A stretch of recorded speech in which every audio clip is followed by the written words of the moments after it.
In late July of 2025, the Council Bluffs Police Department initiated an investigation into the theft of cemetery memorial vases upon receiving a tip from a concerned citizen.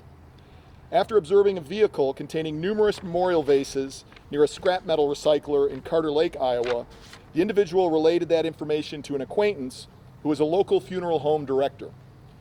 The funeral director then contacted the police department.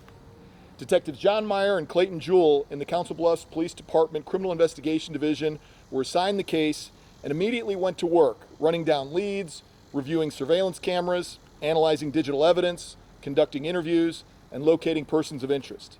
I'd like to commend these detectives for their hard work and dedication. As they worked this case, it grew in size and complexity, revealing that over 800 cemetery monuments were damaged and vases stolen.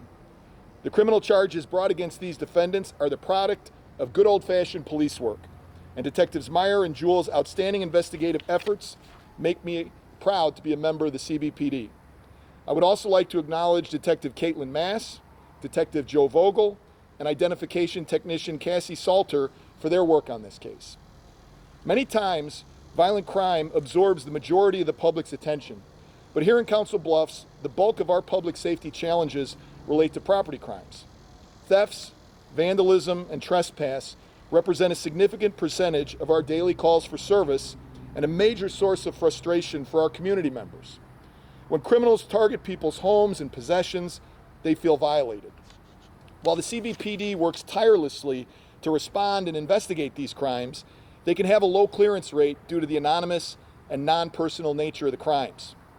Looking at these vases in the bins behind me stirs emotions stronger than frustration. Frankly, it makes me angry.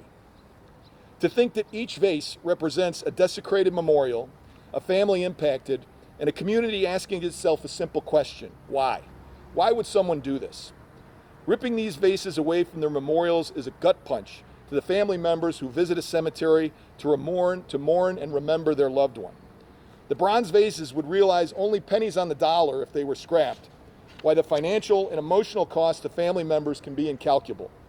The estimated cost to replace these vases is well over $100,000, and that does not include any additional costs to repair damaged memorials. While looking over these vases angers me, there is hope. The bright side is that we live in a community that demonstrated the ability to police itself. While the efforts of our detectives are laudable, these vases would not have been recovered and charges would not have been brought had it not been for the citizens who came forward and notified police. This case was made because of the old phrase, see something, say something, sprang into action.